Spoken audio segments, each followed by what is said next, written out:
Esqueci de ligar a luz. Pronto. E aí, crentes, sejam bem-vindos a mais um vídeo aqui deste canal. Esse vídeo aqui é meio que uma parte 2 de um outro vídeo que eu fiz. Eu vou deixar o vídeo linkado aqui em cima e aqui na descrição. O nome do vídeo é Como Montar um Espetáculo de Páscoa. Eu fiz porque a época da Páscoa estava chegando, mas é meio ali que como você montar qualquer tipo de espetáculo. Só que em muitos espetáculos a gente tem coreografia, a gente tem dança no meio. Então esse é o vídeo que eu decidi trazer para vocês hoje, é como fazer uma coreografia bem feita para que ela combine com o resto do seu espetáculo. Porque se você assistiu outro vídeo, os seus espetáculos eles já estão, ó, chef's kiss, eles já estão bonitinho. Agora só falta ajeitar essa coreografia, né, meu irmão? Pelo amor de Deus. Então vamos lá, existe uma coisa que é essencial para você colocar em toda a coreografia. E não só em coreografia, quando você faz música também, quando você faz o espetáculo todo também, que é dinâmica, é adicionar textura. Como assim, Silas? Me explica o que é dinâmica. Dinâmica é quando há alterações em alguma coisa na sua produção que não deixa ela monótona.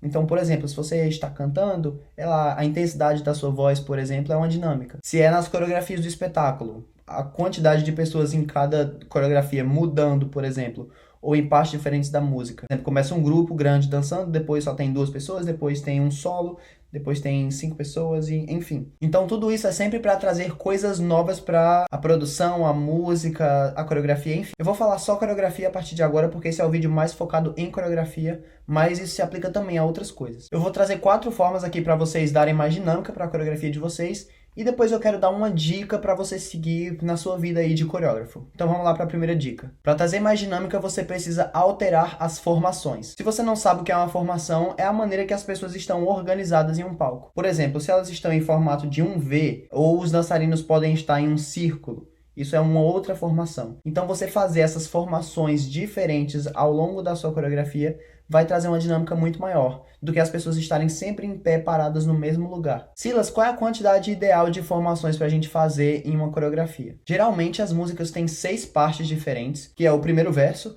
aí o refrão, aí o segundo verso, aí refrão, aí a ponte e depois refrão de novo. Então essas partes diferentes eu recomendaria você fazer pelo menos uma formação para cada parte. E tenta não repetir as formações nas partes que são parecidas. Nas partes que tem o refrão da música, vê se você não faz a mesma formação para o refrão. Vê se você consegue trazer uma coisa diferente. Mesmo que você faça a mesma coreografia, mas esteja usando formações diferentes, isso já vai trazer um ar novo para a sua apresentação. Gente, agora que eu tô vendo que isso aqui tá torto, me incomodou. Por que ninguém me avisou? Vocês estão crentes? Olha, também tá torto.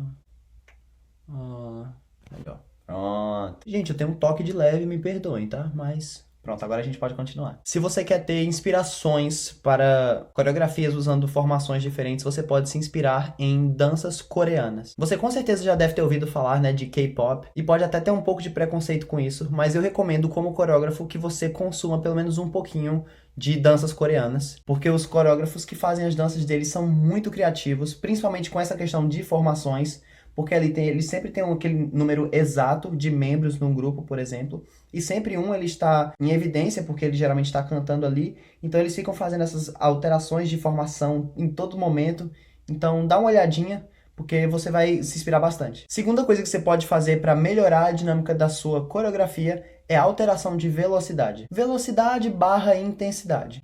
Por exemplo, se é uma música que é uma música muito rápida, o ritmo dela é sempre constante, aquela coisa mais rápida, você não precisa dançar exatamente no ritmo da música a todo momento. Tem um passo ou outro ali que você pode colocar no meio daquela dança rápida, um passo mais lento ou algo mais suave, e isso vai fazer com que a atenção da sua audiência esteja prendida naquele momento. Então, se é algo que você queira destacar, ou se é realmente porque a coreografia é uma coisa mais longa e você quer continuar trazendo a atenção da sua audiência para a coreografia, então você faz essas alteraçõezinhas assim na velocidade, na intensidade, porque aí o pessoal vai ver a diferença, ele não vai estar aquela coisa monótona, vão ficar prestando mais atenção. E mesma coisa o contrário, se a dança for muito lenta, nela toda você pode colocar algumas partezinhas mais rápidas no meio dessa coreografia para captar a sua audiência. Terceira coisa que você pode usar para melhorar a sua coreografia é usar os níveis. Isso é algo meio parecido com a formação, só que ao invés de ser algo que você vê de cima, Porque a formação é um desenho que você consegue olhar bem se você olhar a coreografia de cima. Mas usando os níveis, você vai meio que trazer essa dinâmica olhando reto. Vou explicar um pouco mais como funciona. Existem 3 níveis mais ou menos assim que você pode usar. Lógico que se você tiver mais gente e você quiser usar todos, você pode incluir vários níveis aí no meio. Mas vamos usar aqui só 3 que fica mais fácil de explicar. Mas nós temos o nível alto, o médio e o baixo. Ou seja, se você faz uma dança mais no chão, você está usando o nível baixo. Se você faz uma dança ali mais no meio, aquela coisa mais nível ajoelhado ali, você pode chamar isso de nível médio, ou até mesmo dançando em pé, dependendo de o que você considera o nível alto. Mas geralmente o nível alto a gente usa dançando em pé normalmente, ou você pode usar o nível alto para ser vários saltos. E se você usa saltos para representar o nível alto, aí você pode usar ficar em pé normal como o seu nível médio. Então, por exemplo, se você está fazendo uma coreografia com 6 pessoas, você não precisa usar só 3 níveis. Você pode colocar as 6 pessoas em níveis diferentes, que aí vai criar essa dinâmica, né? E não se prende realmente àqueles 3 níveis. Você pode fazer mais dependendo da sua necessidade. Então, Silas, por que você falou que os níveis é parecido com a formação? Porque, como eu falei antes, né? A formação é a visão de cima, os níveis é a visão de frente. Se você coloca 3 pessoas, uma atrás da outra, numa filinha, uma pessoa você coloca no chão, outra pessoa você coloca no meio e outra pessoa você coloca em pé, as pessoas que estão assistindo, a audiência assistindo de frente, eles vão ver meio que aquela formação sem precisar de olhar de cima, você tá entendendo, né? Então dá pra você fazer desenhos também com a utilização de níveis. Você pode, por exemplo, colocar as pessoas numa formação de um V e usar níveis diferentes. Você pode colocar, por exemplo, a pessoa que está na ponta do V no nível baixo e as pessoas que estão no fundo no nível mais alto. Para esse V ficar aquele V subindo, assim. Ou você pode fazer o contrário, a pessoa que está na ponta em pé e as outras fazer o nível descendo. Essa utilização de níveis também é muito boa para você destacar uma pessoa ou outra, ou às vezes até um personagem da sua peça que está passando ali no meio da coreografia, por exemplo, você pode usar os níveis para destacar aquela pessoa. Você pode colocar todo mundo para ir para o chão, todos os bailarinos para ir para o chão, por exemplo, e ficar aquele personagem ali em pé. Então os olhos da audiência eles vão estar bem focados no personagem, porque está todo mundo ali baixinho e o personagem em pé. Então essa diferenciação traz essa dinâmica. Porque na verdade todas essas outras coisas que eu trouxe aqui antes são uma forma de diferenciação, né, entre uma coisa e outra. Mas isso aqui eu quero trazer para vocês a quantidade de número de pessoas que vai estar em evidência. Como assim, Silas? Está muito confuso. Digamos que você tem um grupo de 10 pessoas. Você pode fazer 5 pessoas dançar um tipo de coreografia e as outras 5 dançar uma outra coreografia ao mesmo tempo. Silas, mas isso não vai poluir o palco quando a audiência estiver assistindo aquela coreografia, metade dançando uma coisa, metade dançando outra? Isso não vai ficar muita informação? Pode até ficar, mas isso não necessariamente é algo ruim, porque às vezes as pessoas elas têm um pouco... Traduzir essa palavra que eu não sei o que é, não. Eu vou inventar a palavra, não achei tradução, não. Digamos que as pessoas podem, talvez, ter uma curta capacidade de se manter atento a algo. Então, elas podem estar assistindo a sua coreografia e a mente dela começar a ir para outros lugares e elas começarem a voar ali na audiência. Mas se tem, às vezes, muita informação no palco, elas podem estar sempre ali entretidas, olhando para um lado e para o outro, e você vai conseguir captar a atenção dessas pessoas também. Ou o que você também pode fazer para diferenciar esse número de pessoas é fazer os seus bailarinos congelarem, então eles ficarem lá parados na mesma posição, ou dançando em câmera lenta, enquanto uma ou mais pessoas faz uma coreografia diferente. Digamos que nessas mesmas 10 pessoas, por exemplo, você coloca ou uma pessoa para fazer um solo, ou você coloca 3 pessoas para dançarem a mesma coisa, enquanto as outras 7 estão ali na câmera lenta, ou congeladas. E uma outra opção também é você tirar as pessoas de palco mesmo, fazer os bailarinos saírem do palco, enquanto alguns dançam, e ficar fazendo essa troca. Essa parte de sair de palco é bem legal mesmo, porque você pode, por exemplo, tá lá os 10, sai 9, fica uma pessoa fazendo solo. Depois essa pessoa do solo sai e entra 2. Essa 2 sai e entra 5. Porque a sua audiência assistindo uma coreografia dessa, eles nunca vão ficar entediados. E com essa saída e entrada é legal que você pode trazer elementos surpresas. Por exemplo, que como todo mundo saiu, eles podem trocar de roupa, ou eles podem pegar um adereço, ou algo para trocar o cenário. Não sei, você pode trazer um elemento de surpresa, do jeito que você quiser. Essas foram as dicas para vocês trazerem dinâmica para a coreografia de vocês. Mas além disso, tem uma dica muito boa que eu quero dar para vocês, assim, como coreógrafos, é vocês sempre estar consumindo dança, para vocês terem referência. Explicando melhor, consumir dança, o que eu quero é realmente você estar assistindo danças diferentes. Porque você vendo possibilidades diferentes, você vendo a forma que um outro coreógrafo pensa, isso pode expandir a sua mente.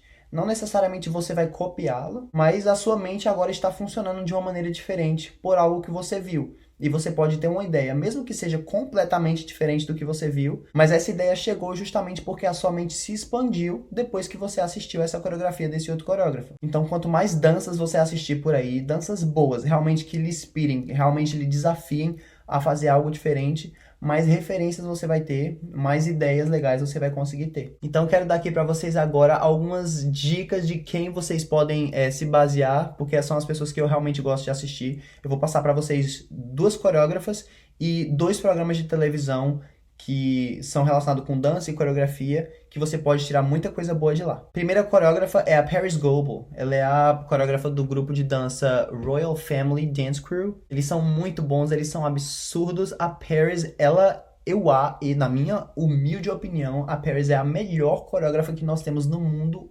inteiro hoje, pelo menos de dança de rua. Que a criatividade que essa mulher tem é fora do normal, e ela usa muito essa questão de alteração de formação, ela usa muito essa questão da intensidade. Tudo que eu falei aqui, você vai ver nas coreografias da Paris, então dá uma olhada lá. Talvez você já conheça o trabalho dela, ela fez a coreografia dos dançarinos da Rihanna nesse último Super Bowl que teve, então dá uma olhada nela que ela é legal. E a próxima coreógrafa é a Paris Kavanagh. Eu acho que é Kavanagh, eu não sei como pronuncia o nome dela, mas eu vou deixar escrito aqui na tela em algum lugar, você pesquisa aí. Ela já não é de dança de rua, ela é uma coisa mais puxada pro jazz, pra dança contemporânea, mas ela também é muito criativa com as coisas que ela faz. Pra mim, ela é o equivalente da Paris Goebel, só que nas danças de palco, que no caso é a dança contemporânea e a dança de jazz. E legal que o nome delas é o mesmo, né? Então as 2 Paris aí pra você ver, Paris Goebel e Paris Kavanagh. E os 2 programas de televisão que são legais para você assistir. O primeiro é So You Think You Can Dance, que é uma competição para dançarinos. Então ali os coreógrafos são coreógrafos profissionais. Então o foco do programa não é a coreografia em si, mas sim a habilidade dos bailarinos. Mas as coreografias são maravilhosas, são incríveis, são coreografias curtinhas, são coreografias que eles realmente gostam de pensar bem fora da caixinha mesmo. Então assiste que muitas ideias vão fluir, porque eles também não ficam presos em um tipo de coreografia só. Toda semana eles fazem um ritmo de dança diferente. Então isso faz a nossa mente se expandir de uma maneira absurda. E o outro programa de televisão é o Dance 100, que não é tanto televisão, mas é da Netflix. Então você pode ver lá. Esse é mais focado na coreografia em si. É uma competição de coreógrafos, não uma competição de dançarinos, mas uma competição de coreógrafos. São 100 dançarinos que o programa provê para esses coreógrafos, e eles têm que fazer as coreografias diferentes com o número de pessoas diferentes toda semana. O número de pessoas vai crescendo na coreografia deles. Então é muito legal porque você até vê o processo que essas pessoas usam para coreografar, e isso pode dar ideias diferentes sobre como você pode trabalhar, não ideias de o que você pode fazer na sua coreografia, mas ideias de um jeito diferente que você pode trabalhar, um jeito até que possa ser mais efetivo para você conseguir fazer coreografias melhores. Então esses são os 2 programas, e lá as 2 coreógrafas também. Dá uma assistida neles e me fala aqui nos comentários o que você achou. Se você tem algum outro coreógrafo ou programa de televisão que você gosta, ou alguma outra coisa relacionada a coreografias que você gosta, coloca aqui embaixo também. Vamos trocar essas figurinhas pra gente se inspirar e fazer coisas maravilhosas pra Papai do Céu. Gente, deixa o like nesse vídeo, se inscreve neste canal que estamos quase chegando nos 1000 inscritos. Ativa também o sininho pra você não perder quando eu postar vídeo novo, porque a gente é evangélico, a gente é gospel, a gente é crente, a gente é mais que vencedor, só quem perde é o diabo. Me segue lá no Instagram, @SilasCostaJr, Silas com SY. Se você colocar com SI, você vai seguir outra pessoa e a gente não vai fazer aquela amizade, aquele laço. Então é isso, gente. Amo muito vocês. Bebam água, façam a devocional e a gente se vê semana que vem.